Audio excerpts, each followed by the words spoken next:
Sud Radio sur les routes de l'été, Laurence Perrault. Bonjour à tous et bienvenue sur nos routes de l'été. Ce matin encore, je vous accompagne pour 2 heures d'histoire, d'émotion et de découverte. On va parler de cette première heure qui nous attend dans quelques instants. J'ouvre l'antenne à vos voix, à vos histoires, à évidemment Sud Radio vous écoute. C'est notre dossier de 11 heures autour des traumatismes qui ont bouleversé les vies et qui ont bouleversé la vôtre. Avec le regard bienveillant de la psychologue Isabelle Filiosa qui réagira en direct à vos histoires. Je vous attends donc dès maintenant au standard au 0826 300 300. Zach vous accueille pour venir raconter vos traumatismes. À 11h35, on va partir en Normandie pour pousser la porte d'un lieu plein de charme et de nostalgie. Le Petit Quinquin, c'est un hôtel qui mêle souvenirs et convivialité. Et puis à midi moins quart, restez avec nous. On va faire une étape dans l'Aude auprès des vignerons qui, après l'incendie dévastateur, ont tout perdu en partie et ont surtout besoin de notre soutien. La table de l'été leur donnera la parole. Merci d'être avec nous. 11h05. Les routes de l'été, ça débute maintenant. Sur les routes de l'été, Sud Radio vous écoute. Et aujourd'hui, dans notre rubrique Sud Radio vous écoute, on va parler de ces blessures invisibles qui parfois nous suivent toute la vie, les traumatismes. Qu'ils soient liés à l'enfance, à des événements soudains ou à des épreuves de vie plus récentes, ils laissent des traces. Et quelles traces ?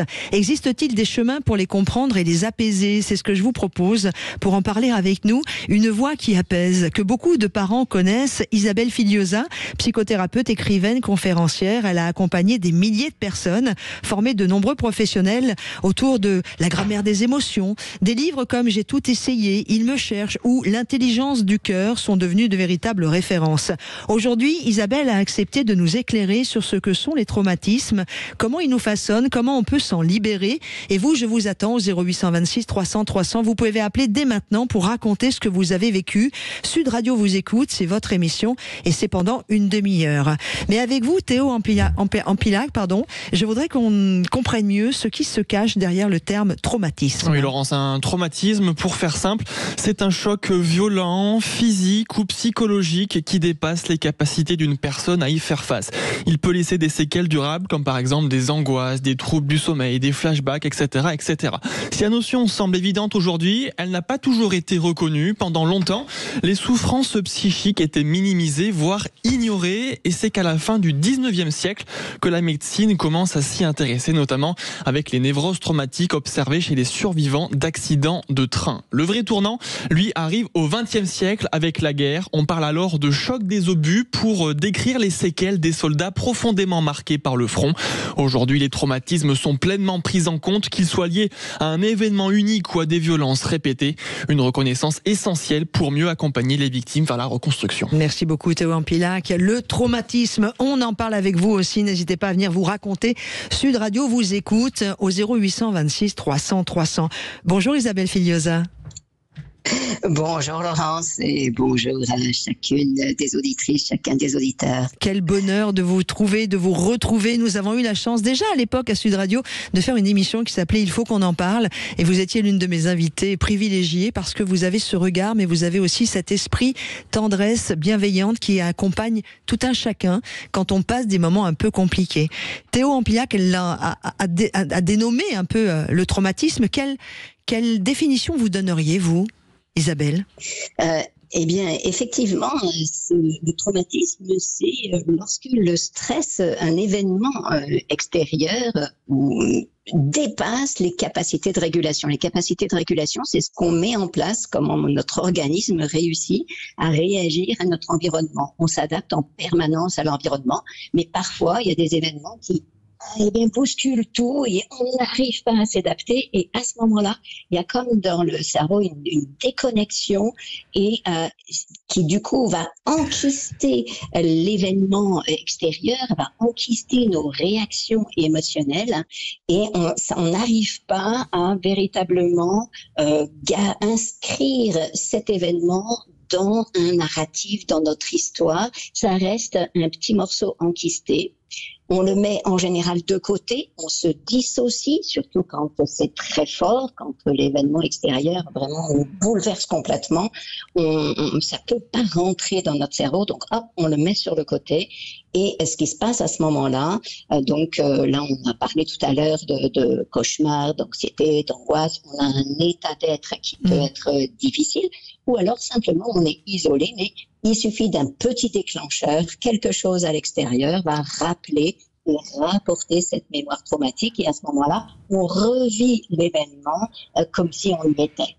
On va profiter de vous, et j'ai une question à vous poser, Isabelle. Déjà, je vous proposerai de bien mettre votre téléphone au plus près de votre bouche, parce qu'on a sinon des petits sons très bizarres, et pour être très honnête avec vous, vraiment le plus près de votre bouche. Je vais vous poser comme ça, c'est bon. Ouais, on va peut-être vous rappeler tout à l'heure, mais on va trouver le moyen. J'ai une question à vous poser, Isabelle Filiosa. Acceptez-vous d'accueillir les histoires que vont nous raconter ceux qui nous appellent au 0826 300 300 et d'y apporter votre regard de psychologue spécialisé entre autres en traumatisme? Est-ce que vous acceptez ce challenge? Est-ce que vous acceptez d'écouter les témoignages qui vont arriver Mais bien sûr, avec très très volontiers, parce que c'est surtout quand c'est concret et que c'est enraciné dans notre quotidien qu'on peut vraiment maîtriser, comprendre les enjeux. On va tout de suite accueillir Emmanuel qui a fait le 0826 300 300, et vous allez comprendre pourquoi Emmanuel, je lui donne la priorité ce matin. Bonjour Emmanuel. Bonjour, vous m'entendez bien? Oui, je vous entends très très bien. Emmanuel, vous êtes éleveuse d'ovins dans l'Aude, vous êtes éleveuse de chèvres, vous avez perdu 17 chèvres dans l'incendie qui a ravagé les plus de 16 000 hectares de ce beau département de l'Aude, le massif des Corbières. Je voudrais savoir déjà comment vous allez aujourd'hui, et voilà.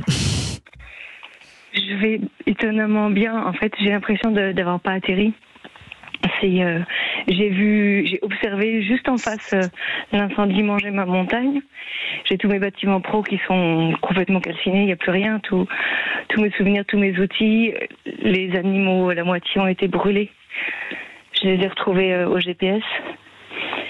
Et en fait, je me rends compte à quel point c'est affreux, et en même temps j'ai l'impression de m'être positionnée, tu vois, comme une sorte de déni, ou je suis un petit peu extraite de la réalité en fait.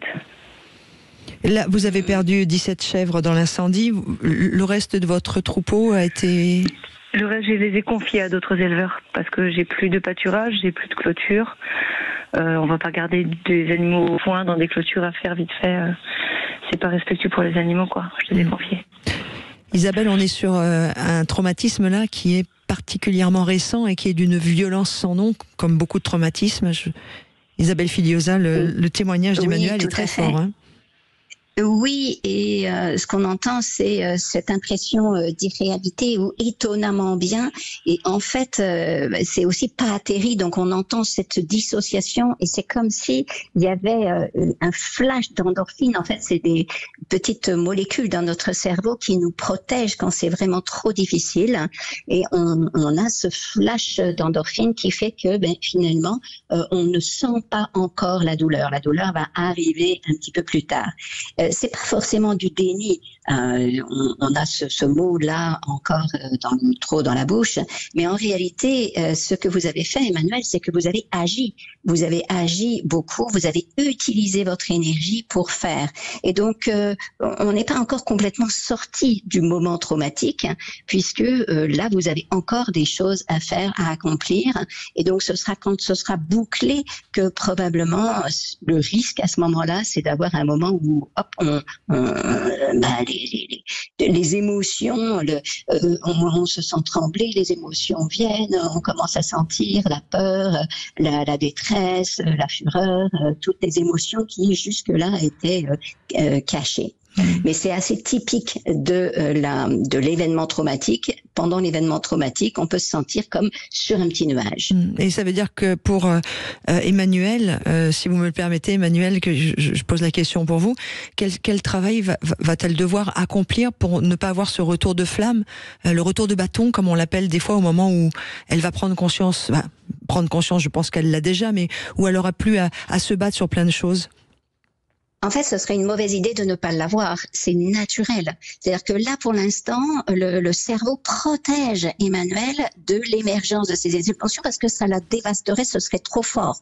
Donc, tant qu'il y a des choses à faire en plus, c'est comme ça. Alors maintenant, comment faire pour accueillir cette vague d'émotions qui est naturelle et normale? C'est normal de ressentir de la colère, c'est normal de ressentir de la peur, c'est normal d'avoir besoin de se libérer aussi de toutes ces émotions, et pour s'en libérer, on a besoin de les exprimer. Et donc, le mieux, c'est de s'entourer, être en relation avec d'autres, avoir des amis avec qui on peut pleurer, avec qui on peut crier, avec qui on peut trembler. Vous savez, il y a ces images, on voit une gazelle qui se fait attraper par un lion, et donc elle ne bouge plus. Oh, elle fait la morte. En fait, on sait aujourd'hui qu'elle est pleine d'endorphines, exactement ces endorphines qui nous insensibilisent et nous permettent de survivre à la situation, de ne pas souffrir pendant. Mais une fois que le lion est parti, la gazelle, bon, elle n'a pas été mangée évidemment, du coup, elle se secoue avant de repartir pour courir. Et donc, c'est exactement ce que nous avons à faire aussi. Quand arrive le moment où ça y est, c'est fini, c'est terminé et j'ai besoin de me secouer. Donc, il y a une technique qui s'appelle le Trauma Releasing Exercise. C'est donc, on libère le trauma. C'est aussi tout le travail de Peter Levine. Il y a de plus en plus de gens qui travaillent sur le traumatisme, qui parlent de ce réveil corporel. Donc, se laisser trembler, bouger, on s'allonge, on respire, on tremble, on bouge, on pleure, etc. On laisse la vague d'émotions sortir. En étant accompagné par des amis, des gens qu'on aime, et à ce moment-là, après, on peut vraiment relaxer, et il ne va pas y avoir le syndrome post-traumatique. Emmanuel... C'est comment éviter ce syndrome post-traumatique. Emmanuel, merci d'être venu avec nous pour nous parler de cette réalité que vous avez vécue la semaine dernière en perdant vos chèvres. Est-ce qu'on peut faire quelque chose pour vous aider, pour conclure? Et de quoi auriez-vous besoin? Si on peut faire un appel à la solidarité ou... Il y a un appel à la solidarité qui a déjà été lancé sur un mode de Litchi, sur les sites d'aide participative. Effectivement, si vous pouvez relayer ça, c'est génial, parce que je viens d'apprendre que mes bâtiments pro n'étaient pas pris en charge par l'assurance. Oh. Et bon, c'était un autre choc supplémentaire s'il en fallait. Mon assureur m'a appelé pour me dire que j'étais juste en responsabilité civile. Donc ça rajoute des petites inquiétudes dont j'ai pas besoin pour le moment. Si des gens touchés par cette aventure peuvent soutenir, c'est carrément bien. Si vous pouvez relayer, bien sûr. On le fait maintenant. Emmanuel, comment s'appelle votre cagnotte Litchi? Elle s'appelle La Cabane du Berger, renaîtra de ses cendres, un truc comme ça. La Cabane du Berger. Ouais. Et ça se trouve, toutes les infos sur ce qui se passe ici et la cagnotte se trouvent sur mon compte Facebook qui s'appelle Manu Bernier. Manu, évidemment, votre prénom Emmanuel, Manu Bernier, B-E-R-N-I-E-R. En tout cas, merci de la confiance que vous m'avez accordée en acceptant de venir témoigner sur ce traumatisme que vous avez vécu. Je vous embrasse fort et puis je propose à tout le monde d'aller sur Manu Bernier sur Facebook et puis Cabane du Berger sur Litchi. Voilà, vous trouvez toutes les informations. Même 1 euro, ça peut aider. Nous, qu'on l'on soyons solidaires les uns les autres. Emmanuel, j'ai envie de vous souhaiter quand même une journée pas trop mauvaise. Merci d'avoir été avec nous sur Sud Radio. Au revoir. Merci. Bonne journée, au revoir. Au revoir. Isabelle Filiosa reste à mes côtés. Dans quelques instants, nous avons un autre témoin qui arrive. C'est Marlène qui a été victime d'inceste dans son enfance. Ça la ronge, elle est restée dans la honte et la culpabilité. Elle va se raconter dans Sud Radio vous écoute et Isabelle Filiosa nous donnera également son regard bienveillant de psychologue puisque c'est mon invité ce matin. À tout de suite sur Sud Radio. Vous pouvez vous aussi nous appeler 0826 300 300. Et Sud Radio vous écoute. Et tous les matins à 11h, je vous propose un rendez-vous qui s'appelle Sud Radio vous écoute. Vous venez témoigner de vos vies. Alors il y a des gens qui viennent témoigner parce qu'ils ont changé de vie complètement, d'autres pas, par exemple grande famille nombreuse. Et puis aujourd'hui, je voulais un rendez-vous un peu différent. C'est que j'ai invité Isabelle Filiosa, qui est psychologue, qui est avec nous sur Sud Radio. Elle est psychothérapeute, écrivaine. Elle fait aussi beaucoup de conférences. Elle accompagne beaucoup de personnes. Elle a formé d'ailleurs de nombreux professionnels. Il y a plein de livres. J'ai tout essayé. Il me cherche ou l'intelligence du cœur ou la grammaire également des émotions. Enfin voilà, Isabelle, vous êtes quand même, enfin moi je vous aime beaucoup, vous le savez, donc je vais pas dire le contraire à l'antenne, et vous avez accepté d'écouter les histoires et les témoignages de ceux qui ont composé le 0800 26 300 300 pour leur donner votre regard de psychologue spécialisé dans les traumas. Isabelle, sans plus attendre, parce que le standard explose, on s'en doutait un peu, on accueille Marlène. Bonjour Marlène. Bonjour mesdames. Merci d'être avec nous. Marlène, racontez-vous. Alors, j'ai été victime d'inceste de mon grand-père paternel. Donc moi, je disais que c'était vers 5 ans. On m'a jamais cru. J'en ai parlé donc à mon grand-père quand j'avais 18 ans. Je lui ai écrit une lettre. Et puis, il m'a isolée dans la salle de bain et il m'a demandé si ma grand-mère avait connaissance de cette lettre et qu'il fallait plus jamais en parler, que ça aurait pu être grave, que comment je pouvais penser ça, qu'il m'aimait et que jamais il aurait pu faire ça, qu'enfin c'était mon grand-père et qu'il fallait plus jamais que j'en parle. Donc j'ai énormément douté de moi, je me suis dit que j'étais mauvaise, sale, coupable et que vraiment j'étais la pire des hontes en fait d'avoir pu penser ça, qu'il m'ait fait ça et tout. Et à 14 ans, j'ai frôlé la mort par anorexie. J'étais descendue à 35 kilos pour 1m76. Et à ce moment-là aussi, j'en avais parlé en fait à mon papa et qui n'a rien dit, qui n'a rien fait.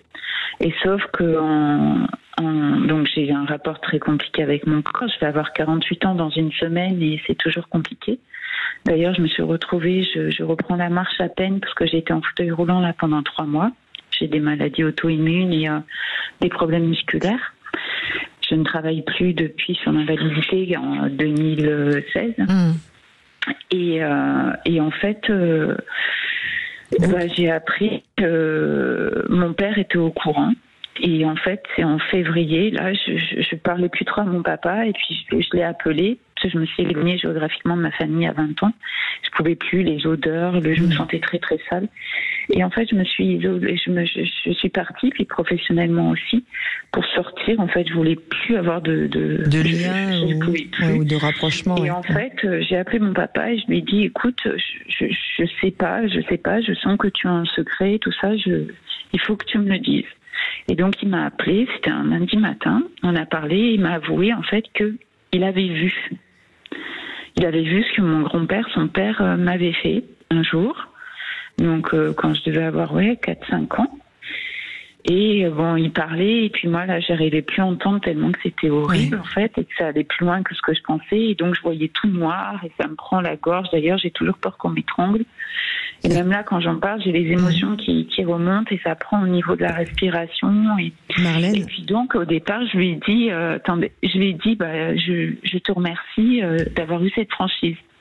Et puis j'écoute beaucoup de conférences, en fait, de philosophes, de psychologues qui disent que la mémoire, en fait, le cerveau ne fait pas la différence entre la réalité et la fiction.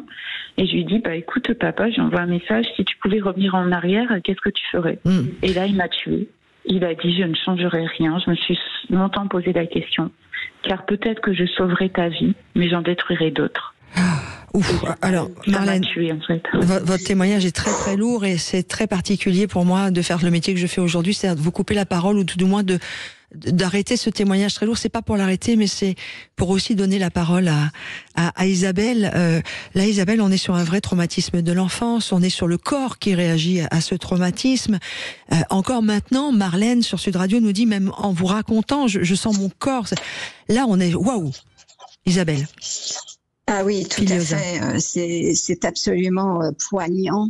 Et ce qui est vraiment intéressant dans ce témoignage de Marlène, c'est de mesurer à quel point c'est elle qui porte la honte et la culpabilité et non pas le grand-père et non pas le papa. Et donc, c'est vraiment un travail intérieur d'arriver à sortir de ça. Donc oui, bien sûr que c'est fantastique que le père ait osé dire la vérité, parce que maintenant, Marlène, elle sait que c'est vrai, parce que malheureusement, le grand-père, lorsqu'à 18 ans, elle l'a confronté, lui a dit, il a fait ce que tout prédateur va faire, il va mentir, mais le simple fait qu'il ait dit surtout il faut pas en parler à ta grand-mère, eh bien montre bien qu'il y avait un secret. Dès que le violeur, l'abuseur cherche à mettre du secret, on peut avoir confiance dans le fait que, eh bien, c'est probablement vrai. Dès qu'il y a secret, il cherche à se dissimuler et à se justifier. Donc, c'est vrai, vous avez subi ça maintenant, vous le savez, et quand on sait ça, on a vraiment besoin de sentir et de se laisser exprimer toutes les émotions. Ces émotions qui ont été vécues ont besoin de sortir plutôt que de se retourner contre vous. La maladie auto-immune, c'est lorsque nos propres défenses se retournent contre nous.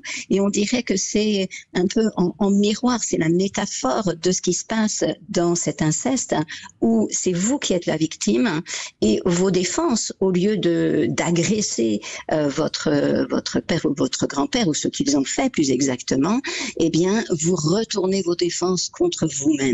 Et donc ça a besoin absolument de stopper, et donc que ce soit clair, et c'est pour ça que c'est important de le dire, et merci d'avoir témoigné, parce que ce témoignage montre je suis là, j'ai vécu ça, et donc je vous propose vraiment de sentir, et peut-être tous les auditeurs et auditrices qui ont vécu ce même genre de choses, eh bien oui, j'ai raison, je suis là, et ça n'est pas ma faute. Et puis Isabelle, ça n'est pas ma faute. Rapidement, parce que on a aussi Lily et Magali au 0826 300 300. C'est marrant, ce sont que les femmes qui témoignent, comme si les hommes avaient beaucoup de pudeur et avaient du mal aussi à témoigner de leur trauma. Je voudrais qu'on revienne juste sur ce que disait Marlène, c'est-à-dire la trahison de son papa à la fin. C'est-à-dire une charge supplémentaire quand il lui dit qu'il ne changerait rien, qu'il a vu, qu'il n'a rien fait, et qu'aujourd'hui, si c'était à refaire, il referait sans doute la même chose avec ce mot pour protéger d'autres. Waouh, quel poids! Et ça est exactement quel point, et c'est pour ça que ça montre à quel point votre émission est super importante, Laurence, et toutes les émissions, et à chaque fois qu'on parle, parce que nous avons besoin de changer la culture autour du trauma et de cesser d'être dans cette dynamique où on peut mesurer la peur, la terreur même. C'était son propre père, et donc lui-même était probablement avait subi aussi quelque chose de cet ordre-là, et en tout cas était dans une dynamique où il était dans une impasse totale, et il ne savait pas comment choisir autrement. Il était dans cet état de dissociation, et on a vraiment besoin de sortir dans notre société de l'idée que, alors bien sûr, il y a l'agresseur et la victime, et en même temps, nous avons besoin de mesurer que tout le monde est victime quelque part, parce que si on ne mesure pas que c'est cette dissociation qui mène le monde, en fait, qui fait que cette dissociation nous empêche de sentir le contact avec ce que nous ressentons, mais nous empêche aussi toute empathie envers l'autre. Et donc, le papa, là, était complètement dissocié au moment. C'est tellement effarant de voir son propre père en train de violer sa fille, que là, il a dû se dissocier. C'est un traumatisme pour lui. Donc, il est sous le coup de ce traumatisme, et il n'a pas encore suffisamment guéri pour pouvoir avoir une autre attitude. Donc, on a besoin de parler, de savoir qu'est-ce que c'est que cette dissociation, pour dire non, stop. Isabelle, on n'oublie pas évidemment que la grande victime et la première victime, c'est Marlène, et merci de votre confiance, Marlène, d'être venue vous livrer au micro de Sud Radio. Sud Radio vous écoute, continue rapidement. Marlène, merci. Je vais donner la parole aussi à Magali. Le standard explose, 0826 300 300. Bonjour Magali. Magali, bonjour. Un autre trauma, vous avez vécu, je vous écoute. Alors moi, j'ai été fauchée par une moto, j'étais piéton en juin 2023 lors des Motards du Cœur. Waouh! Où j'étais bénévole. Et aujourd'hui, on est en 2025, vous êtes encore en soins, me dit-on? Oui, aujourd'hui je suis toujours en soins, j'attends une autre opération du bassin au mois de septembre. Et il y a un pénal aussi qui a été en cours, et la personne qui m'a fauchée n'a même pas eu une suspension de permis, alors que j'ai failli mourir. Plusieurs traumas physiques, traumas aussi évidemment de l'esprit, parce que vivre ce type de choses... Oui Lily? Un corps complètement cassé et brûlé, puisque la moto m'est retombée dessus et j'ai eu de très graves brûlures aux jambes qui ont nécessité greffe de peau et bras. Gros trauma crânien avec perte de connaissance, et aussi un gros trauma mental, enfin psychologique, mais qui est apparu quelques mois après. Isabelle Filiosa. Parce que je me suis pas du tout rendu compte de mon état au départ.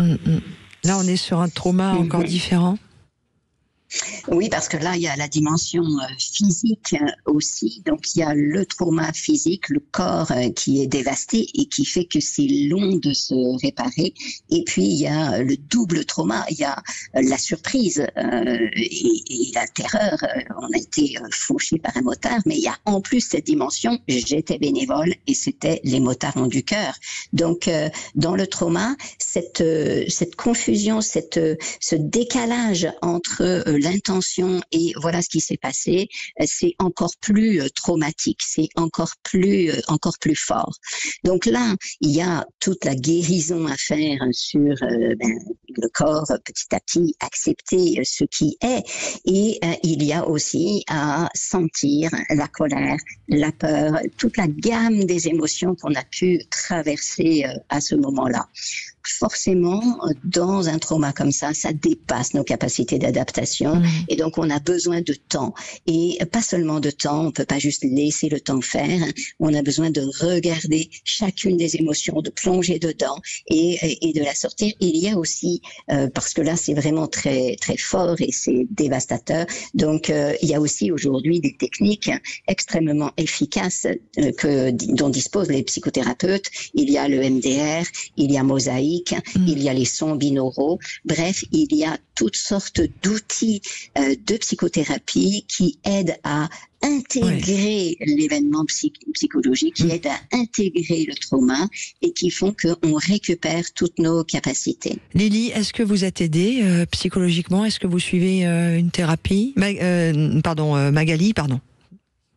Oui, alors moi en fait, quand on arrive en CHU, les victimes de la route ont des psychologues qui arrivent dans la chambre quelques jours après.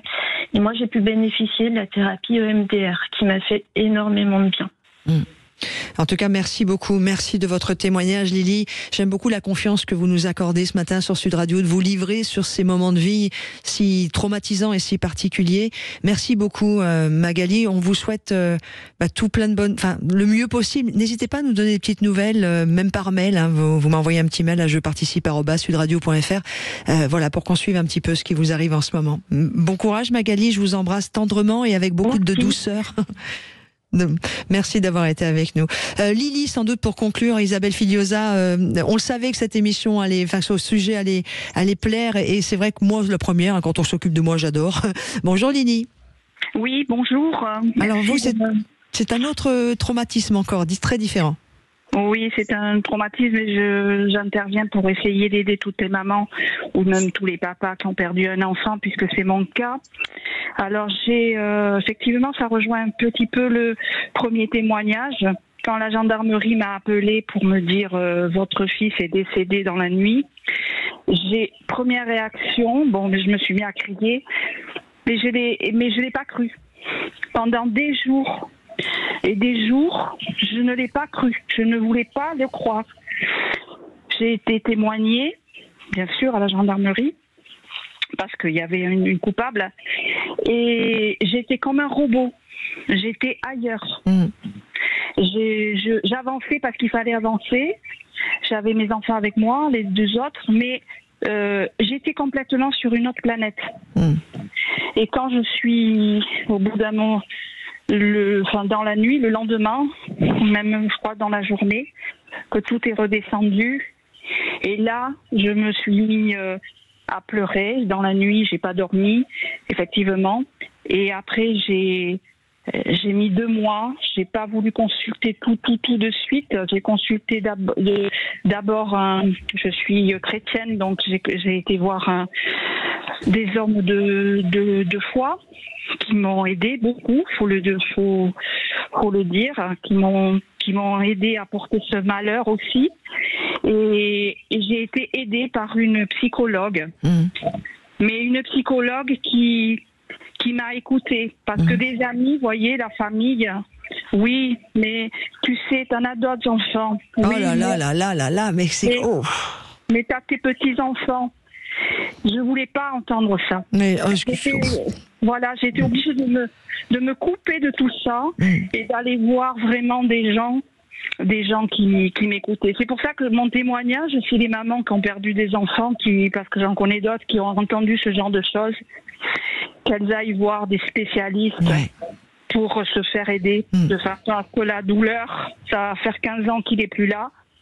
J'ai eu ce traumatisme-là et j'ai eu aussi le traumatisme de la procès, parce qu'on a perdu le procès, parce que il a été tué de plusieurs coups de couteau et du coup, comme c'était une fête bien arrosée, les torts n'ont pas été là et voilà. Donc j'ai eu plusieurs traumatismes, mais surtout c'est se faire aider. Voilà, surtout se faire aider. Ça c'est un joli témoignage. Enfin c'est un joli témoignage. Pardon, le mot est mal choisi. Je m'en excuse, Lily. Merci de cette confiance aussi, de ce témoignage.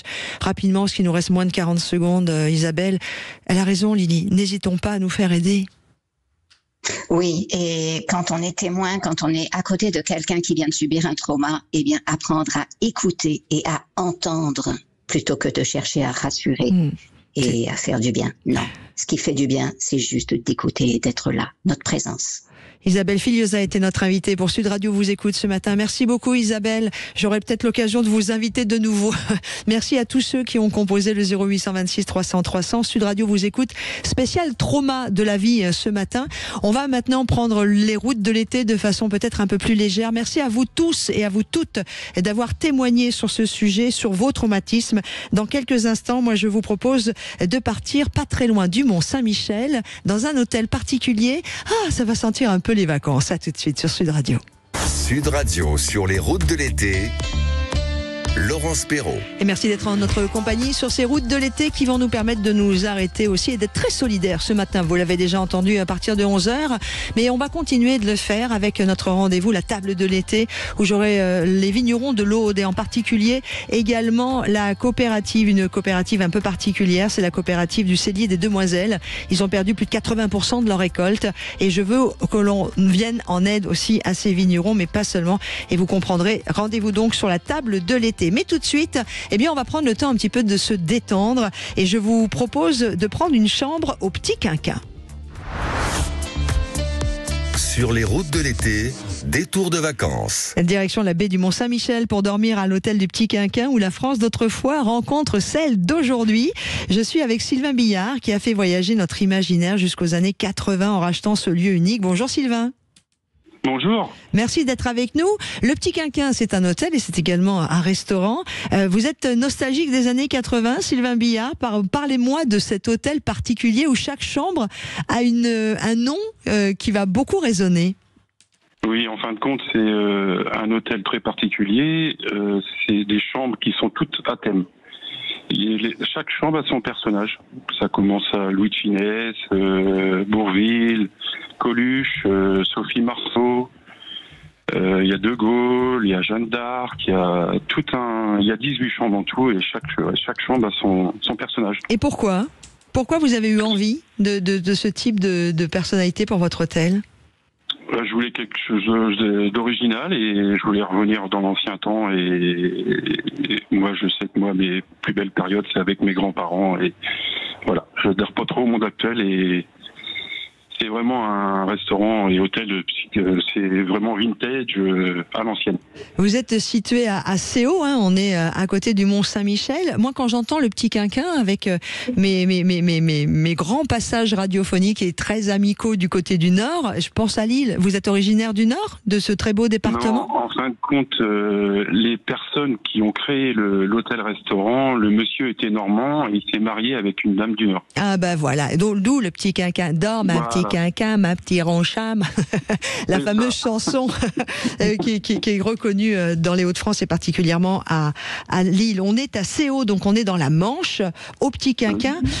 Ces personnalités que vous avez choisies, comment vous les avez choisies ? C'est parce qu'elles vous avaient touché lorsque vous étiez jeune, comme vous le disiez, en regardant leurs films ou Oui, complètement.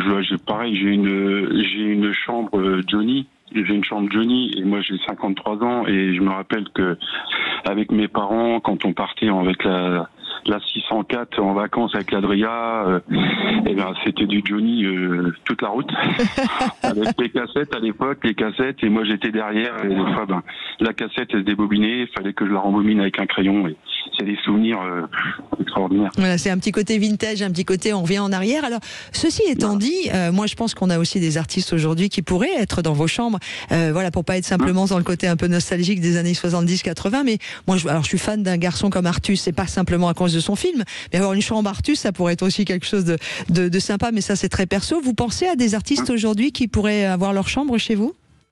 Ah oui, complètement, oui. Un nom ou deux? Après, Maître Gims. Ah ouais. C'est vraiment un havre de sérénité et de convivialité, hein, près du Mont-Saint-Michel. Moi, quand je vois la chambre Jacques Chirac, je la trouve géniale parce que vous avez réussi à retrouver des vieilles photos et vous avez fait des créations, en fait, à partir de ces grandes photos. Complètement. Alors, parlez-moi de ce qui a marqué sur la grande photo de Bourvil, par exemple, qui serait juste au-dessus de ma tête tellement j'aime Bourvil. Oh là là, j'ai pas en tête. Je m'excuse, mais là, non. Là, vous me posez, là, c'est... Ouais. Quelle est votre vision pour l'avenir? Ma vision, parce que là, en fin de compte, j'ai repris l'établissement le 18 décembre. D'accord. Le 18 décembre. Et là, la vision, oui, c'est d'améliorer encore l'établissement et vraiment continuer vraiment à faire des produits régionaux, style le pré-salé. On travaille vraiment, là, je travaille avec 2 producteurs vraiment de CO exactement et de Bacourti. Et ça, pour moi, c'est hyper important. Et moi, j'ai toujours été dans le milieu de la cuisine et moi, je veux vraiment pareil, la cuisine ancienne, traditionnelle. En tout cas, c'est un bonheur de vous avoir reçu sur l'antenne de Sud Radio. Ça s'appelle Au Petit Quinquin, un hôtel, un restaurant. On est assez haut, on est dans la baie du Mont-Saint-Michel. Il y a ces chambres étonnantes qui vous permettent de dormir, j'allais presque dire, dans les bras de Belmondo, ou dans les bras de Bourvil, ou Coluche, enfin oui, d'autres femmes également de cette période-là. Et puis il y a ce restaurant également que vous nous proposez. Merci beaucoup d'avoir été avec nous. Ben, merci à vous d'avoir pensé à moi. Sylvain Billard, manager du Petit Quinquin, en tout cas propriétaire aussi, un hôtel-restaurant qu'on a voulu mettre en avant grâce aussi à notre ami Colin qui m'aide sur cette émission parce que voilà, il y a des choses très originales. C'est le cas de ces chambres d'hôtel. Allez-y au Petit Quinquin si vous passez du côté du Mont-Saint-Michel. Et là, le Petit Quinquin est situé assez haut dans la Manche. À suivre, on va maintenant donner un sacré coup de main, et j'ai besoin de vous tous, à nos amis vignerons de l'Aude. Nous allons recevoir la coopérative qui a le plus souffert de ce qui s'est passé, la coopérative qui s'appelle le Cellier des Demoiselles. Ils nous expliqueront un peu où ils en sont et on en profitera aussi pour parler de l'Office du tourisme intercommunal Corbière et Minervois en compagnie de son président qui viendra nous donner aussi un peu un état des lieux. À tout de suite sur Sud Radio. À nos professionnels vignerons de l'Aude, mais également professionnels du tourisme de l'Aude. Les routes de l'été sur Sud Radio, évidemment, on continue ensemble. On va parler de ce qui s'est passé la semaine dernière, un incendie qui a ravagé plus de 16 000 hectares dans l'Aude. Au-delà des paysages calcinés, eh bien, ce sont des hommes et des femmes, des familles entières qui ont vu partir en fumée 80% de leur récolte. Certaines vignes étaient là depuis plus de 70 ans, témoins d'un savoir-faire et d'une histoire. Aujourd'hui, à quelques semaines des vendanges, tout est perdu, mais l'espoir et la solidarité peuvent encore sauver l'avenir et le permettre de le construire. Et c'est pour ça que j'ai voulu inviter aujourd'hui pour en parler. Et je tiens et je compte sur vous, amis auditeurs, pour aider les vignerons de l'Aude. Nous sommes avec vous, Émile Delpy, bonjour. Oui, bonjour. Vous êtes président de l'Office du tourisme intercommunal Corbière-Minervois. Merci d'être en notre compagnie. Avant d'accueillir Anaël Pérou, qui est aussi le directeur du Cellier des Demoiselles, la coopérative qui a le plus souffert de cet incendie, j'aimerais déjà savoir un petit peu au niveau tourisme, du côté Corbière-Minervois, on en est où aujourd'hui, suite à cet incendie, bien sûr. Bon, suite à cet incendie, bon, bien sûr, après le traumatisme qu'il y a eu, toutes les caves, tous les caveaux, les chambres d'hôtes qui le peuvent ont rouvert.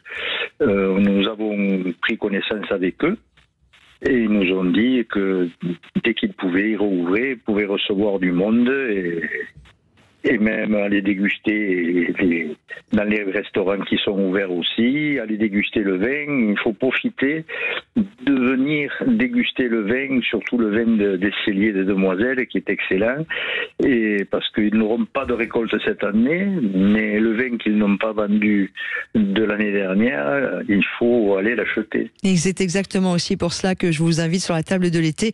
C'est voilà, parce que toute l'équipe de Sud Radio, évidemment, comme beaucoup en France, on a été particulièrement touchés par ce qui s'est passé, et on s'est posé la question de l'équipe des routes de l'été, avec Jamel qui réalise, avec Zach qui est au standard, avec Théo qui est mon journaliste, avec mes 2 jeunes stagiaires. Comment on peut aider? Eh ben, l'idée était simple, c'est oui, on va donner la parole aux acteurs malheureux de cet épouvantable incendie. Alors, Émile, je vais tout de suite accueillir du coup Anaël Pérou, qui est le directeur du cellier des Demoiselles. Bonjour Anaël. Oui, bonjour et merci pour votre émission. Ah ben ça me paraît logique. Hein. Vous êtes vraiment la coopérative des vignerons qui a été le plus impactée par l'incendie. Vos coopérateurs ont perdu plus de 80% de leur récolte, sans parler des vignes. Parlez-moi déjà, avant même l'incendie, du cellier des Demoiselles. C'est vraiment la coopérative la plus importante de l'Aude, du Minervois et des Corbières. Oui, en fait, le cellier des Demoiselles, c'est une petite coopérative familiale. On est situé donc dans les portes des Hautes-Corbières. Voilà, sur un territoire où il y avait énormément de paysages, où on était plutôt dans la ruralité. Et on existe depuis 1914, donc on a fêté nos 111 ans, si je calcule bien. Voilà, c'était une coopérative où on faisait du Corbière et du Boutonnac. Voilà nos 2 appellations principales. Alors pour les gens qui connaissent pas bien ces vins-là, parce que voilà, on sait que maintenant tous les vins peuvent être connus, mais il y a eu pas mal de personnes qui restaient un peu bloquées sur certaines régions. Parlez-moi un petit peu de la spécificité, de la typicité des vins de Corbière, que moi personnellement, je surkiffe. Ah ben c'est gentil. Les vins Corbière, la spécificité, c'est d'avoir du fruit, une belle structure, et avec toute la garrigue qui nous entourait, c'est tous ces arômes de garrigue, un peu de thym, un peu de romarin. Donc voilà, des vins qui peuvent aller sur de belles structures avec un côté fruit et toujours beaucoup de souplesse. En rouge, mais aussi en blanc et en rosé. C'est une appellation qui existe sur les 3 couleurs. Et puis en termes de cépages, on retrouve les cépages du Soleil, la Syrah, le Grenache. Oui, exactement. Syrah, Grenache, et surtout nous, on est des gros faiseurs de vieux Carignan. Voilà, ce qui a été, parce qu'il va être une difficulté la suite à l'incendie, parce qu'on avait de nombreuses vignes qui avaient été plantées par nos parents, par nos grands-parents. Donc, en moyenne d'âge, nos Carignans avaient entre 50 et 80 ans. Ah, c'est énorme, et c'est vraiment aussi malheureux parce que 80%, me disait Émile Delpy, qui est président de l'Office du tourisme intercommunal de Corbière-Minervois, 80% de votre récolte totalement brûlée, perdue. Non, alors pas totalement perdu. C'est 80% de notre vignoble, puisque le vignoble est sur le village et sur quelques villages aux alentours, a été touché par l'incendie. Mais les vignes sont des coupe-feu, donc il y a une partie qui a été totalement brûlée. Ça, c'est vrai. C'est souvent ces vieux Carignans qui étaient perdus en plein milieu de la garrigue, voilà, qui avaient été plantés à l'époque. Là, malheureusement, tout a brûlé. Mais il peut y avoir des vignes où il y a 3-4 rangées qui ont brûlé. Et donc voilà, on est encore en train d'essayer de faire le point sur les dégâts. Pour cette vendange, ça va être extrêmement compliqué, c'est sûr. Mais à partir de l'année prochaine, on va pouvoir reproduire. On aura perdu, mais on va essayer de continuer à garder la coopérative dans le village. Je vous trouve très positif, et ce que disait Émile aussi, ce que vous me dites vous-même également, ce que me disait aussi la personne qui m'a aidé à préparer cette émission. On veut rester positif. Nous, comment on peut vous aider? En achetant du vin des Corbières, en achetant du vin... L'autre appellation, rappelez-moi son nom. Boutonnac. C'est quoi Boutonnac, c'est le cru de l'appellation Corbière.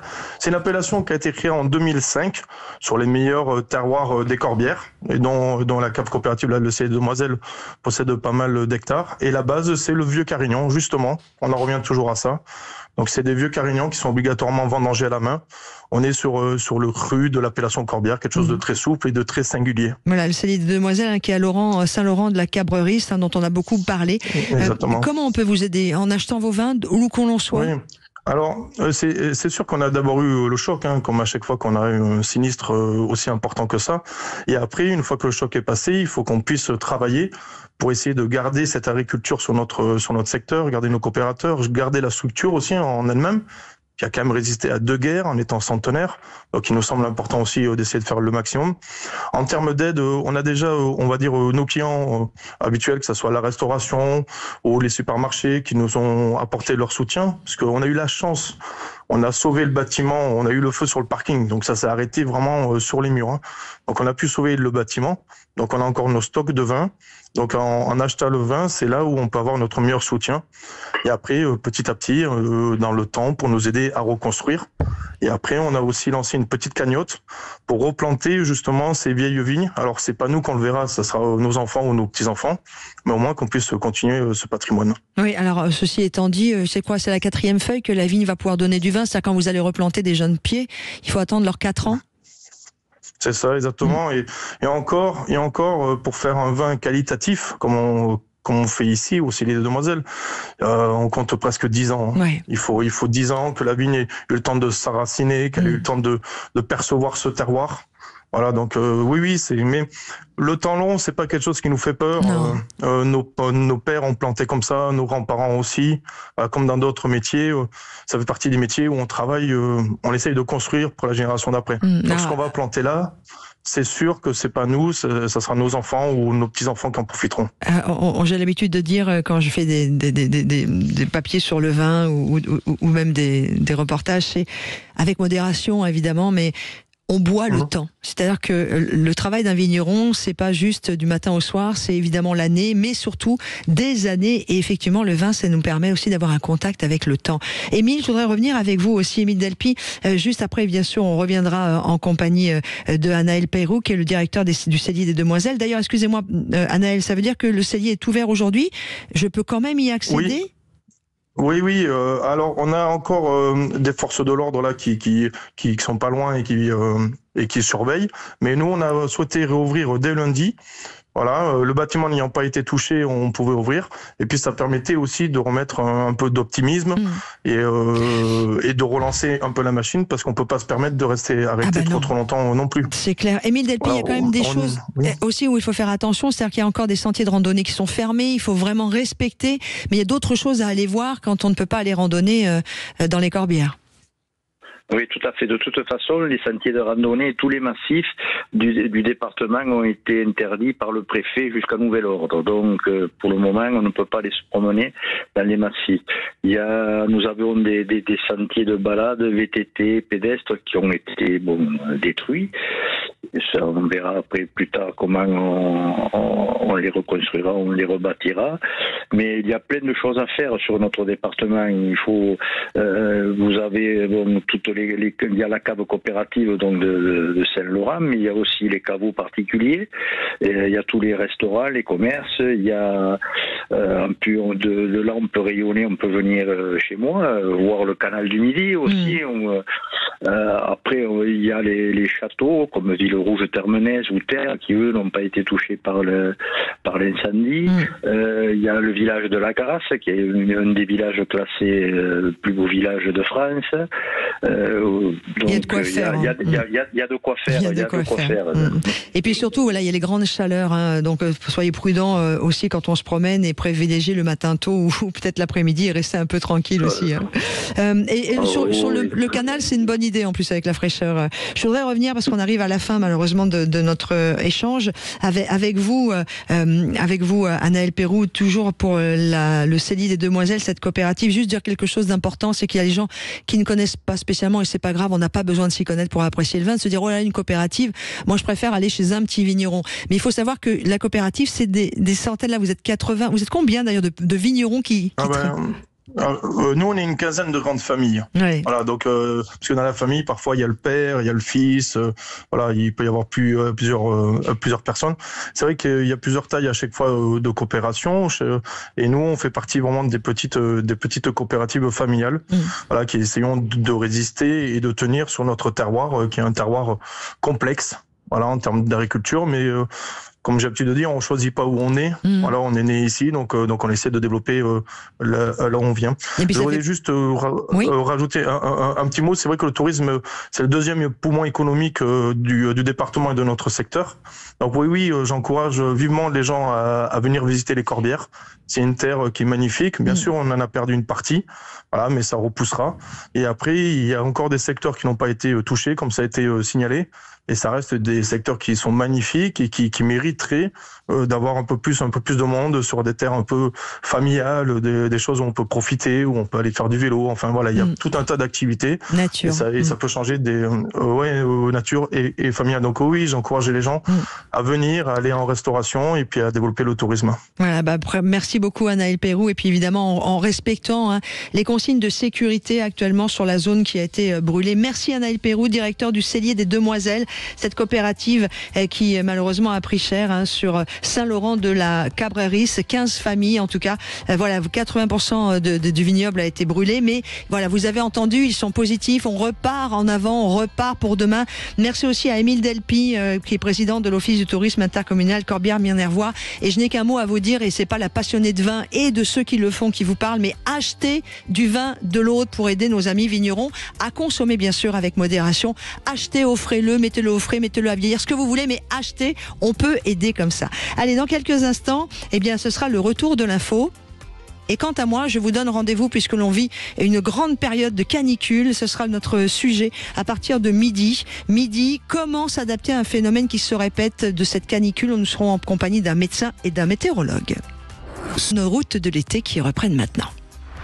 Sud Radio sur les routes de l'été. Laurence Perrault.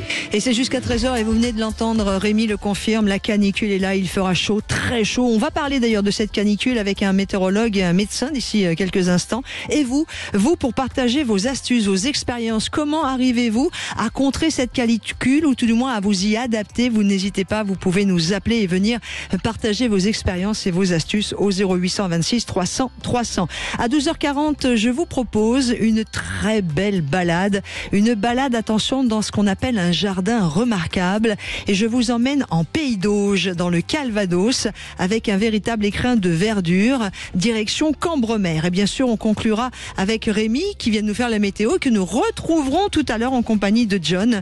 Et puis une émission également, vous l'avez compris, de nouveau pour s'informer, pour partager, pour voyager, profiter ensemble de l'été au mieux, surtout quand il fait chaud. Merci d'être à l'écoute de Sud Radio. Sud Radio. Le dossier de l'été. Et on va parler évidemment de ces épisodes de canicule qui ne sont plus exceptionnels. Ils reviennent chaque été, parfois plus tôt, parfois plus longtemps. Comment s'adapter à ce phénomène qui se répète? On va en parler évidemment, entre autres pour bien comprendre ce qui se passe avec Roger Rua, qui est médecin généraliste. Il nous donnera aussi ses conseils. Et puis avec Patrick Marlière, météorologue et directeur de Media Weather, car nous sommes, ça y est, les pieds dans le rouge. À partir de quand d'ailleurs peut-on vraiment parler de canicule, Théo Amphiarac? Pour Météo France, il y a deux critères, la chaleur et surtout la durée. Pour la chaleur, on regarde les températures minimales la nuit et maximales le jour. Les seuils varient selon les régions. Par exemple, à Paris, c'est 21 degrés la nuit et 31 degrés le jour. Dans le sud, on tourne plutôt autour de 24 degrés la nuit et 34 degrés le jour. Si ces valeurs sont atteintes ou dépassées pendant au moins 3 jours et 3 nuits consécutifs, on parle alors là de canicule. Cet épisode de forte chaleur qu'on vit actuellement est d'autant plus exceptionnel que les températures atteignent des niveaux historiques. Hier, on avait 41,6 degrés à Bordeaux, 42,1 à Bergerac et Angoulême et même 41,5 à Saint-Émilion. Des records ont été battus.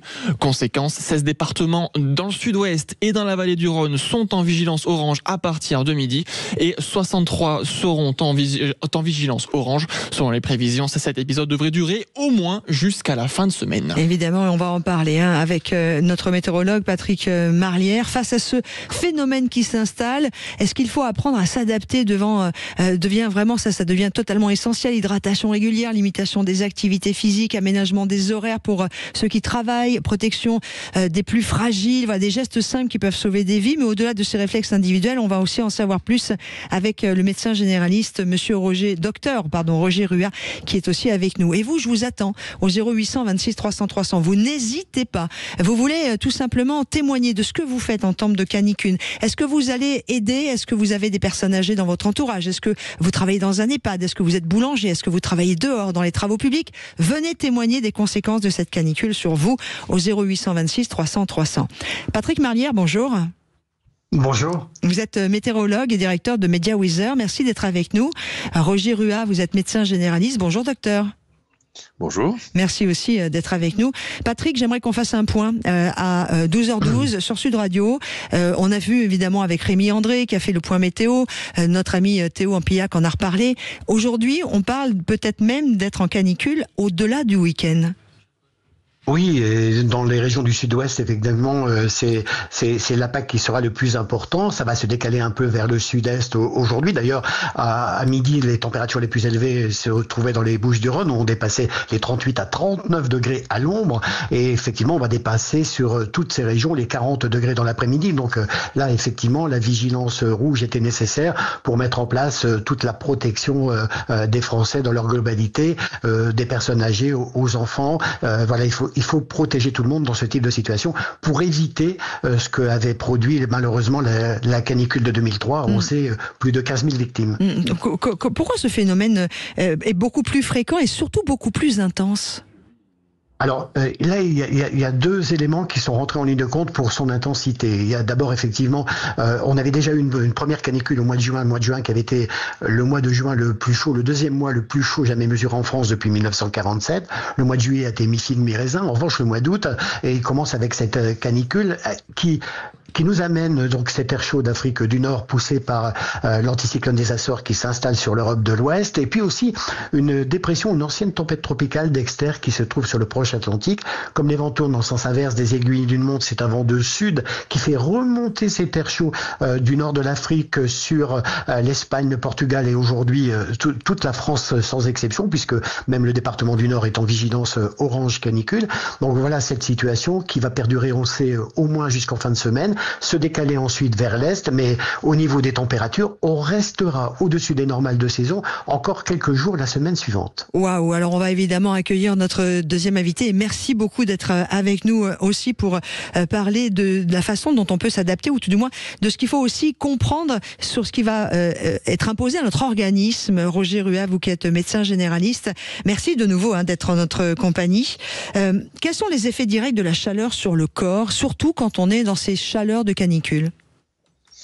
Alors les effets directs, on va le comprendre, c'est tout simple, c'est la déshydratation, c'est-à-dire la diminution des volumes liquidiens qui sont dans l'organisme, aussi bien les volumes circulants, c'est le sang essentiellement, que l'eau qui est à l'intérieur de nos cellules.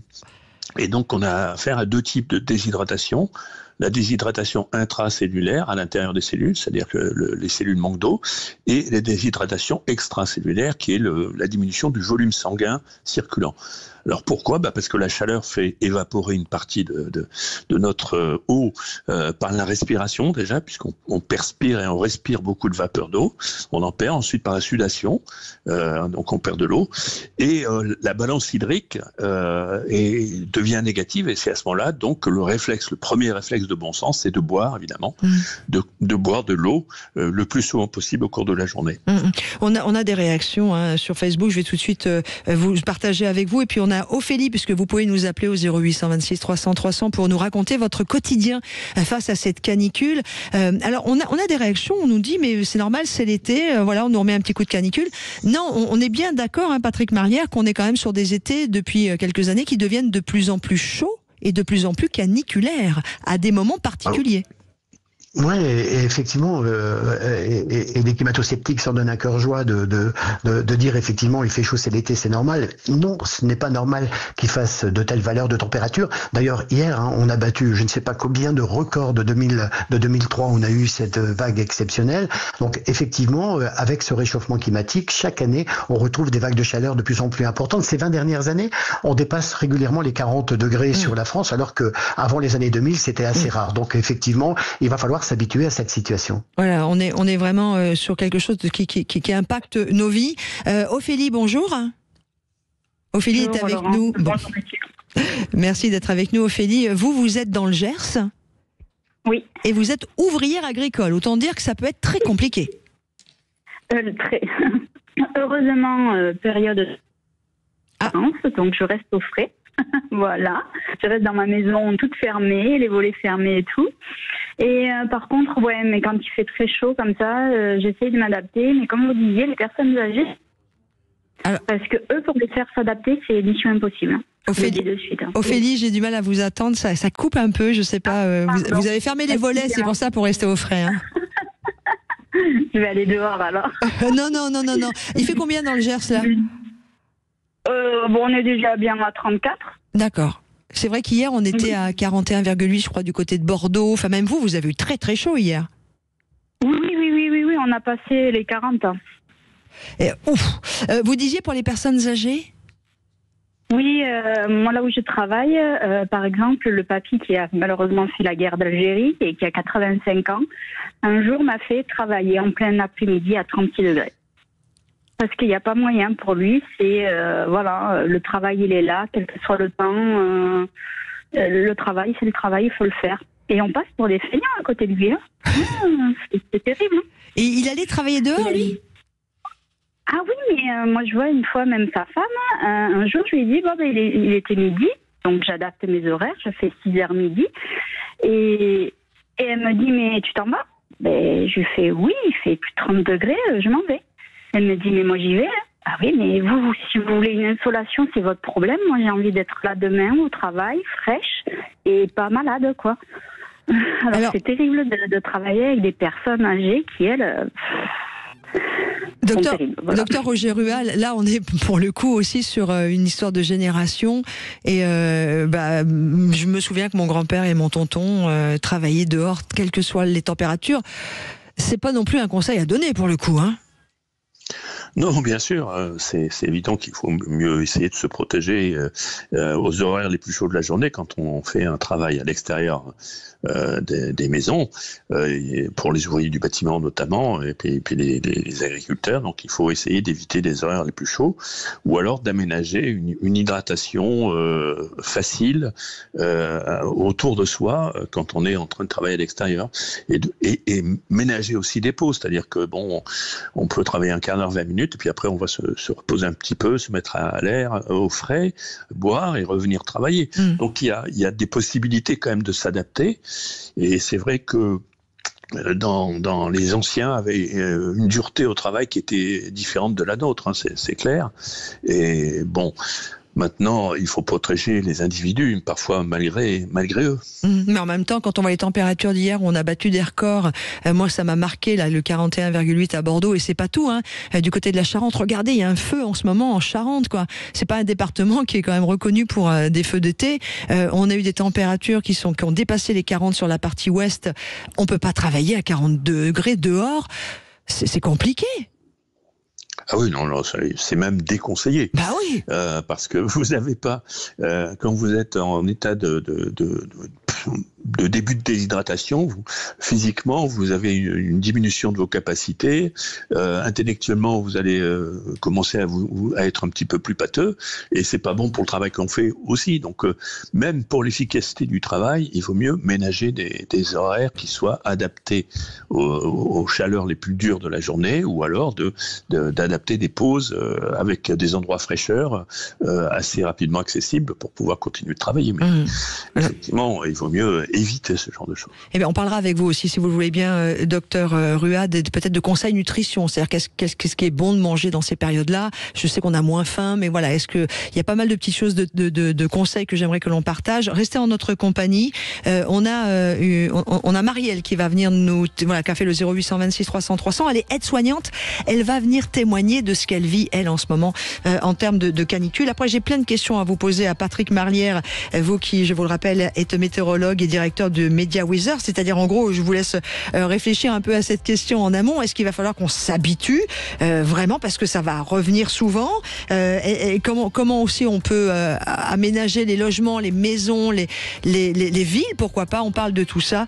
Comment s'adapter à un phénomène qui se répète, spécial canicule en raison évidemment de ce que l'on vit actuellement en France. Vous êtes sur Sud Radio, restez avec nous et continuez aussi de réagir sur la page Facebook de Sud Radio. Sud Radio, le dossier de l'été. Chaque été, elle revient, parfois plus tôt, parfois plus longtemps. La canicule, évidemment, et vous le savez, nous sommes en période de canicule aujourd'hui en France avec 14 départements qui sont en vigilance extrêmement rouge et puis d'autres qui sont en vigilance orange foncé. Et on se rend bien compte, toute la France va avoir très chaud aujourd'hui. On en parle avec Patrick Marlière, qui est notre météorologue et directeur de Media Wizard dans cette émission sur Sud Radio pour les routes de l'été. Et on en parle également avec le docteur Roger Bruat, médecin généraliste, pour avoir un peu tous les conseils, comprendre ce qui se passe dans nos corps, notre organisme, ce qu'il vient évidemment de nous expliquer. Je voudrais tous les deux, si vous me le permettez, donner tout de suite la parole à Marielle qui a composé le 0826 300 300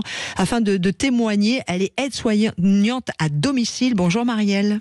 Bonjour. Vous êtes dans quel département ? Dans le Vaucluse. Très bien.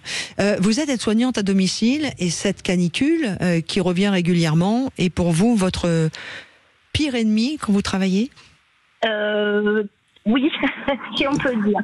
Le matin, c'est parfait. Nous commençons à la fraîche. Nous finissons vers 11h30, c'est parfait. C'est les après-midi, quand nous devons démarrer à 16h jusqu'à 20h. Donc là, c'est un peu plus compliqué. Racontez-nous. C'est-à-dire que moi, il y a quelques années, ça se passait très bien. Là, j'ai 61 ans et ça devient finalement de plus en plus dur. Au niveau récupération, au niveau sortir de la voiture, la climatisation, rentrer chez les patients où il y a la grosse climatisation alors qu'on vient de la chaleur extérieure. Voilà, c'est beaucoup de contraintes comme ça. Donc, moi, je m'organise en faisant des siestes, en prenant des douches avant de partir, prendre des serviettes éponges qu'on se met autour du cou. Voilà. Et on a fait ça. C'est vos conseils. Il y a Béatrice aussi qui nous disait sur la page Facebook de Sud Radio, je la remercie de réagir, elle est à 39 degrés dans le Rhône, donc ça fait à peu près 45 degrés au soleil, nous dit-elle. Elle dit difficile de dormir, je suis HS. Docteur Roger Ruat, Marielle nous le dit aussi, ce qui est aussi difficile, la récupération, donc elle en a parlé, donc on va parler du sommeil, et puis aussi, comme elle le dit elle-même, c'est-à-dire les chocs thermiques entre, par exemple, la clim de la voiture ou le dehors et la clim des patients chez qui elle va. Voilà, là, le corps est aussi, pour son métier, et pour d'autres également métiers, elle subit des chocs thermiques qui sont assez importants. Voulez-vous bien commencer par le sommeil, docteur Roger Ruat ? Alors le sommeil, c'est notre phase de récupération, c'est notre phase de réénergétisation de l'organisme, où l'organisme va faire du tri, il va trier les toxines, il va éliminer les toxines, donc on a besoin de bien dormir avec des phases de sommeil bien nettes pour que l'organisme puisse se détoxifier, se revivifier pendant la nuit. Et donc, on a besoin d'un certain nombre d'heures de sommeil. Alors, ça dépend des gens, mais enfin, on a besoin au moins de 5 phases de sommeil complètes pour pouvoir être le matin en meilleure forme qu'on était le soir en se couchant. Et bien entendu, lorsqu'il fait chaud et qu'on dort mal, qu'on se réveille plus souvent, ces phases de récupération vont être perturbées. Et donc le matin, on va se retrouver plus fatigué qu'on était la veille. Et c'est là le problème qui se pose à tout le monde, quel que soit l'âge. Mais bien entendu, plus on est âgé et plus on est atteint de maladies chroniques, plus ces phases de sommeil et de récupération vont être difficiles et perturber le cours des maladies. Mais pourquoi la chaleur nous empêche à ce point de dormir ? J'aimerais comprendre ce qui se passe au niveau de notre organisme. Alors, notre organisme a un système de climatisation, on va dire de régulation thermique, qui fait que notre température intérieure est aux alentours de 37 degrés en permanence. Et donc vous avez tout un système qui va essayer d'évacuer de la chaleur, de ne pas produire de chaleur. Et dans l'organisme, ce qui produit le plus de chaleur sont les muscles. Lorsqu'on se déplace, lorsqu'on bouge, lorsqu'on fait des activités physiques, les muscles dépensent beaucoup d'énergie et dispensent beaucoup de chaleur. Et cette chaleur-là, il faut l'éliminer pour éviter que la température centrale de l'organisme n'augmente et qu'on ait de la 38, 39, de la fièvre qui devient dangereux pour l'organisme. Et à ce moment-là, la nuit, on ne bouge presque pas, et donc les muscles sont au repos, et donc on a cette source de chaleur qui diminue, et le reste de l'organisme peut effectuer une thermorégulation beaucoup plus simple, beaucoup plus facile la nuit. On a aussi, Marielle, comment réagissent les personnes que vous allez voir en ce moment ? Ce sont plutôt des patients âgés ? Oui, ce sont des personnes âgées, on les surveille, on les fait boire, on les met à l'abri de la chaleur, dans les petits courants d'air. C'est de la climatisation. J'ai du mal, ça coupe un peu, Marielle, je suis désolée. Je vais revenir aussi sur votre partie de témoignage, toujours avec le docteur Roger Ruat qui est avec nous. Marielle nous expliquait aussi les chocs thermiques. Là, ça va être c'est un peu compliqué pour le corps. On passe des fois d'une voiture où on a mis peut-être trop bas la climatisation, on passe dehors, il fait 40, on re-rentre dans des maisons où de nouveau il y a la clim à fond. Oui, effectivement, c'est ce qu'on appelle le choc thermique, c'est-à-dire que cette thermorégulation dont on parlait tout à l'heure, qui est automatique et en permanence pour assurer une température centrale moyenne, elle va être soumise à des excès brutaux, alors soit dans un sens avec la clim, soit ensuite au retour à la chaleur, donc ça fait beaucoup d'énergie de perdue. Or, l'énergie, c'est ce qui nous fait avancer et c'est ce qui nous fait être en bonne santé. Et donc, plus on dépense d'énergie pour cette thermorégulation, et moins on a d'énergie pour le reste de l'organisme, pour digérer, pour manger, pour faire des occupations même intellectuelles. Et donc c'est important d'éviter ces chocs thermiques. Donc le conseil, c'est la climatisation dans les voitures, c'est très bien, mais il ne faut pas la mettre à fond. Il faut mettre quelques degrés en moins de la température extérieure, ça suffit déjà pour avoir une impression de fraîcheur suffisante. Et pareil à l'intérieur des maisons, il faut éviter les grandes amplitudes thermiques. Alors ça c'est facile à dire, et Brigitte a raison, sur la page Facebook de Sud Radio, tout le monde n'a pas de clim. Alors évidemment il y a des ventilateurs, et puis tout le monde n'a pas la chance non plus de vivre dans des maisons qui ont été construites il y a longtemps avec des gros murs et qui sont plutôt bien isolés, ou des immeubles un peu récents. Voilà, il y en a qui souffrent vraiment de la canicule. Docteur Bruat, il peut y avoir, on a eu malheureusement c'était en 2003 les 15 000 morts. On peut avoir des décès, et pas que chez les personnes âgées. Alors, c'est très compliqué, ces statistiques, parce qu'elles doivent envisager beaucoup de choses, parce que le taux de mortalité est soumis à d'autres critères.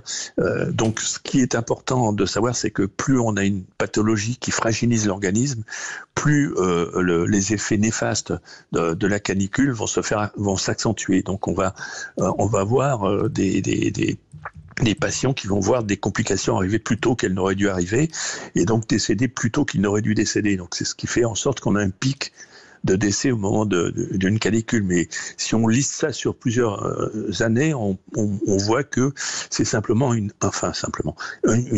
accélération des décès chez les patients en situation chronique ou en situation d'insuffisance corporelle. Donc la chaleur en soi, on meurt rarement d'une déshydratation aiguë quand même. C'est quand même assez rare. On parle évidemment, Patrick Marlière, vous qui êtes météorologue et directeur de Media Weather, on parle de la France, puisque là on va dire la France. Attention, parce que la France est là où je veux en venir. C'est pas que la métropole, la Corse, l'île de Ré, l'île de Noirmoutier, l'île d'Oléron. C'est aussi du côté il y a la Polynésie française, il y a aussi la Guadeloupe, il y a aussi les Antilles, etc. Comment ça se passe de cet autre côté de la mer dans nos autres départements français, qu'ils soient d'outre-mer ou de territoires d'outre-mer? Sur la France et sur notre... Excusez-moi, on a un petit souci avec Patrick, mais on va réussir à le retrouver, parce que je voudrais bien savoir comment, pour nos amis par exemple qui habitent ici, qui sont originaires de Guadeloupe ou d'autre part de notre pays, comment ça se passe par exemple dans les îles autour de nous. On va rester avec vous, docteur Ruat, médecin généraliste, en attendant qu'on arrive à retrouver la connexion avec notre météorologue. Sophie est avec nous au 0826 300 300. Bonjour Sophie. Oui, bonjour. Vous habitez à Castelsarrasin. C'est ça, dans le sud-ouest, près de Toulouse. Voilà, vous avez écouté l'émission. Est-ce que la canicule vous impacte? Alors, pas trop, parce que j'ai la chance de travailler chez moi, donc je ne suis pas obligée de sortir si je n'en ai pas envie. Sauf si je suis amenée à intervenir à l'extérieur. Mais disons que moi, de toute façon, la canicule, je la gère assez bien, parce que j'ai vécu dans des pays chauds. Et donc il y a des habitudes qu'on prend naturellement, par exemple se lever très tôt le matin, aérer dès qu'on le peut très tôt le matin, laisser les fenêtres ouvertes la nuit si on peut, et puis rafraîchir la maison par les moyens du bord quand on n'a pas de climatisation. Et je trouve que tout ça fonctionne très bien en fait. Alors, ça dépend où on habite en fait, hein, Sophie, puisque moi j'ai des copains qui habitent dans des immeubles très très mal isolés. Et, c'est plus compliqué d'arriver à gérer ce genre de situation, quoi. C'est vrai. Mais je pense que le fait d'adapter les horaires, c'est tout de même intéressant. C'est-à-dire profiter vraiment du peu de fraîcheur qu'il y a le matin. Si on n'est pas habitué à se lever très tôt, il faut prendre l'habitude. Parce que je pense que ça fait une grosse différence tout de même dans le rythme qu'on acquiert pour la journée. Et puis je vais faire un appel à nos amis jardiniers qui le savent mieux que moi. Donc vous n'hésitez pas à nous appeler au 0826 300 300 ou même à réagir sur la page Facebook de Sud Radio. Mais il vaut mieux arroser son jardin le matin à la fraîche que le soir. Le soir, la terre est trop chaude. Le soir, la terre a du mal à prendre. Et puis on fait le bonheur des escargots. Donc allez-y plutôt le matin. Je voudrais revenir, vous Sophie par exemple, est-ce que vous avez un petit peu changé votre alimentation, votre nutrition dans ces grandes périodes de chaleur ou pas? Alors c'est vrai que oui, on a tendance à... En été, de toute façon, on mange beaucoup de gazpacho.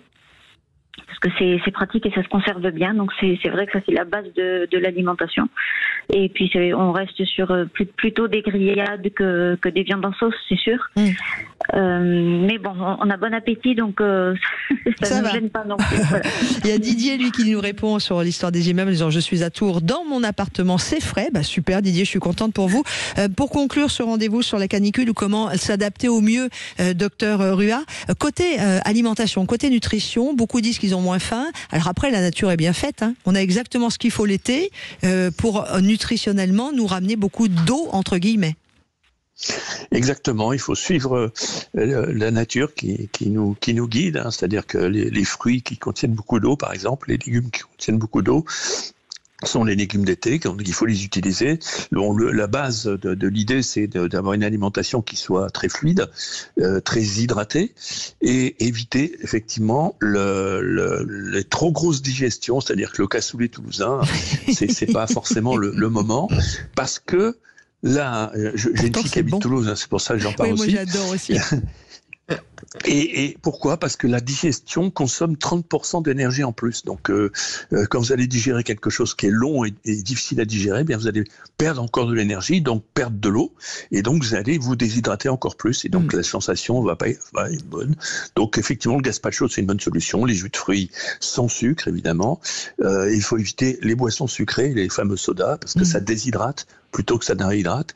Évidemment, l'alcool, c'est moins fun, mais il faut pas boire d'alcool quand il fait très chaud. C'est malheureusement pour la santé, c'est mieux.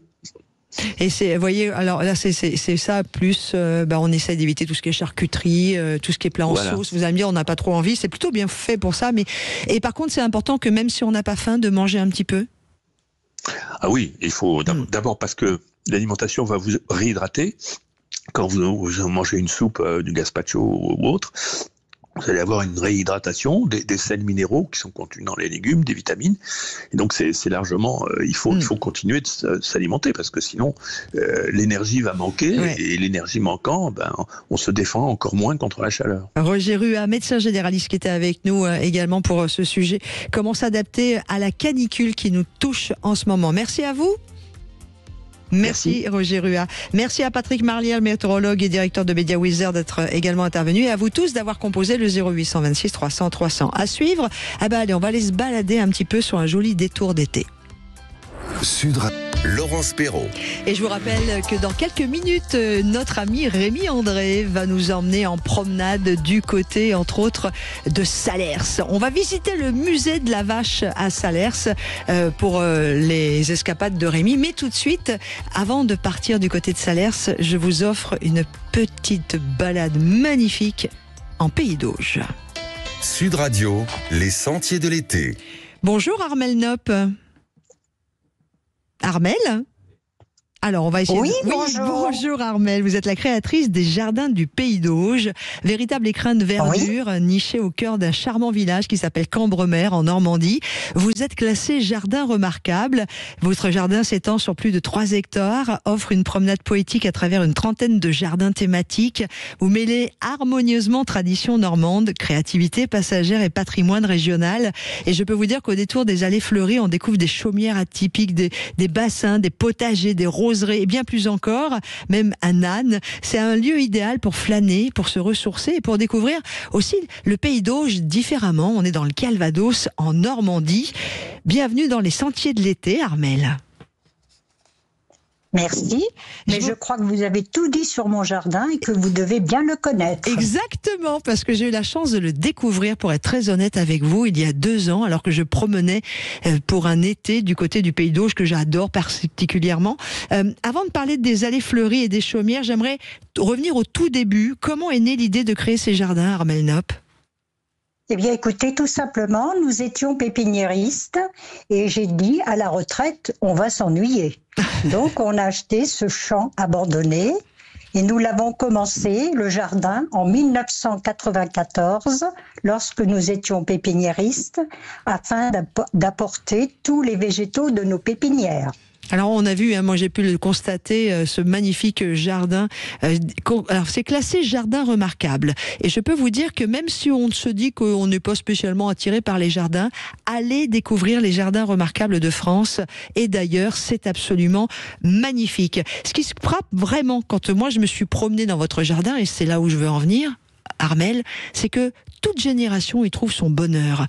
Autant les adultes que les enfants. Qu'est-ce qui fait que vous avez réussi à créer un lieu à ce point intergénérationnel ? Eh bien, écoutez, il faut penser à tout le monde, ne serait-ce que par exemple le labyrinthe qui vous conduit à la chapelle. Cela amuse beaucoup les enfants. Et alors, ils sont très passionnés par le jardin des plantes toxiques, le jardin des plantes aromatiques, le jardin des plantes bienfaisantes. Et tout le monde y prend un parfait plaisir. Vous avez construit ce jardin comme des architectes tous les deux. Voilà. Mais là, nous avons pris un architecte pour faire le plan. Le choix des végétaux m'appartient uniquement. Parlez-nous évidemment de cet espace avec cette histoire. Il y a aussi des bâtiments qui ont poussé dans votre jardin. Alors évidemment, il n'y avait aucune construction. Mon mari, ayant la passion des bâtiments, a déplacé des bâtiments qu'il achète chez des paysans de la région. Il les transporte sans les démonter comme aux États-Unis. Et du coup, on va pouvoir s'arrêter. Oui. Il y a un musée, par exemple. Enfin, c'est pas un musée au sens ennuyeux du terme. D'ailleurs, les musées ne sont plus ennuyeux. C'est plus les musées de poussiéreux d'avant. Il y a un endroit où on peut redécouvrir des outils à l'ancienne. Voilà, ça c'est le musée des outils anciens, ce qui est très passionnant également, ne serait-ce que pour les adultes, mais les enfants. Vous avez aussi la vieille boulangerie, la forge, la bouillerie où on fait le calva. Tout ça, ce sont des reconstitutions qui intéressent notamment parfois aussi, bien sûr, les écoles. On parle de jardin remarquable, c'est quand même quelque chose de très bien. Qu'est-ce que ça représente pour vous d'avoir ce label jardin remarquable ? Eh bien écoutez, c'est une belle reconnaissance de l'État, n'est-ce pas ? Lorsqu'on est classé jardin remarquable, il ne faut pas voir forcément beaucoup de fautes de goût. Parlez-moi des essences que vous avez mis dans ce jardin. Qu'est-ce que je vais pouvoir y découvrir ? À l'ombre de quel arbre je vais pouvoir prendre un peu de fraîcheur, surtout en ces moments de canicule, même si le calvados n'est pas complètement touché. Eh bien non, tout à fait. Et puis de toute façon, nous arrosons. Mais il y a de très grands arbres, notamment mes arbres préférés qui sont les ginkgo biloba. On a de très beaux ginkgo biloba, des variétés d'érables japonais qui sont très hauts et des variétés d'érables tout court. Et là, on peut prendre son bonheur. Vous avez donc mélangé des plantes locales et des végétaux, comme vous venez de nous le dire, venus d'ailleurs. C'est quoi votre philosophie pour créer cette harmonie ? Vous savez, tout simplement parce que ce sont mes chouchous. Et l'arbre que je préfère, ça je tiens à le dire, c'est le Cornus controversa variegata. C'est un arbre qui pousse en étage spontanément et qui est panaché de feuilles blanches. Alors, magnifique. Redites-moi le nom, là j'ai le temps de le noter. Cornus. Très bien, le Cornus controversa variegata. Variegata. Je vais inviter nos amis qui nous écoutent sur Sud Radio à aller regarder aussi à quoi il ressemble. Et dites donc, c'est magnifique ça. C'est très très beau. Et nous en avons enfin ils ont 30 ans. Alors vous imaginez, c'est un spectacle dans le jardin. Pour votre jardin remarquable, je rappelle que ça s'appelle les jardins du Pays d'Auge. Vous êtes à Cambremer. Il vous a fallu combien d'années pour arriver à construire, ou tout du moins à créer plus que construire, quoique les deux mots fonctionnent, ce jardin incroyable qui va nous prendre On peut passer une belle demi-journée chez vous, facile. Hein. Oh oui. Nous avons un petit souci, a priori, on va vous rappeler, Armelle Nopp, n'hésitez pas à rester à l'écoute, on va vous rappeler, parce qu'a priori, il y a eu un petit passage d'un réseau qui a été perdu. Le super jardin du Pays d'Auge. Si vous ne connaissez pas le Pays d'Auge, je vais également en profiter pour vous inviter à aller le découvrir. Vous le trouverez aux alentours de Lisieux, en Normandie. Vous êtes un petit peu au sud de Cabourg et de Deauville, et vous commencez à prendre par Lisieux, et vous descendez tranquillement vers Caen. Et là, vous allez trouver des villages comme Crèvecoeur en Auge, par exemple, comme Cambremer. D'ailleurs, Cambremer, c'est juste à côté de Crèvecoeur, hein, Armelle? C'est ça, juste à côté de Crèvecoeur, 5 km. Les jardins du Pays d'Auge, oui. Je vous disais, le temps que vous avez mis à construire tout cela, il vous a fallu combien d'années? Vous avez commencé en 94. À partir de quand vous vous êtes dit, le jardin est comme on le veut, il est fini? Ou est-ce qu'aujourd'hui, vous continuez à le développer? Alors, on l'a créé en 1994, ouvert au public en l'année 2000. Il était déjà très bien, mais petit. Et à maturité, il a demandé 15 ans. 15 ans 15 ans. Il y a plus de 4 hectares d'espace verdoyant, hein? Oui, c'est ça. On dit beaucoup de vous que c'est un jardin unique. Vous nous avez parlé des arbres. Parlez-nous des fleurs également que l'on va y découvrir. Ah ben, une grande collection de rudbeckia, d'astères, de plantes vivaces. Et ma collection d'hydrangeas, bien sûr, que vous avez signalé au début. Exactement. Je voudrais en profiter avant de vous quitter, Anne, puisque nous sommes sur des périodes de canicule pour une énorme partie de la France, puisque vous êtes pépiniériste, ancienne, vous avez également créé ce jardin exceptionnel. Peut-être un conseil à donner, ou plusieurs, en ce moment, comment accompagner nos jardins? Alors, je dirais accompagner les jardins, surtout bien les pailler l'hiver. C'est très important. Toutes les feuilles doivent être remises dans les massifs. Faire des massifs avec des épaisseurs de 20 cm de feuilles. Ça, c'est très important. C'est-à-dire qu'on ne jette plus les feuilles? Non, il ne faut pas jeter les feuilles. Beaucoup le font et c'est dommage. Donc, quels que soient mes arbres, mes fleurs, dès que les feuilles tombent, je les garde? Et je les mets dans tous les massifs. À terre? À terre.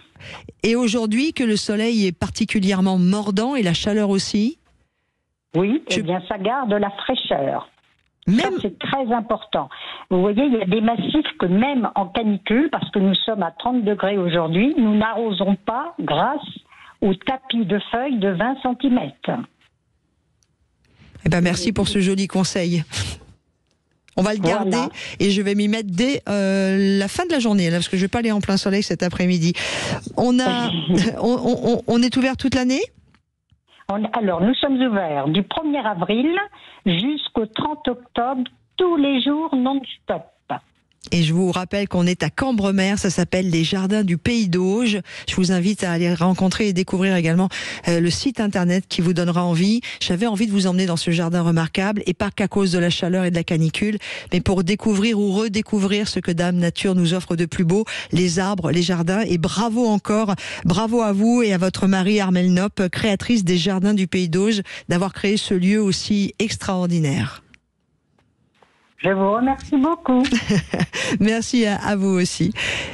Quant à nous, notre émission se termine. Dans quelques instants, ça sera le retour, bien sûr, de l'information. Et puis, juste après, vous avez rendez-vous avec Jacques Pessis qui reçoit Julien Dassin dans Les Clés d'une vie. Je vous donne rendez-vous dès demain matin à partir de 10h en compagnie de Sophie Darel. Mais bien sûr, les programmes continuent toute la journée et toute la soirée, où vous retrouverez aussi pour Les Vraies Voix notre ami qui est rentré de vacances, Jean-Marie Bordry.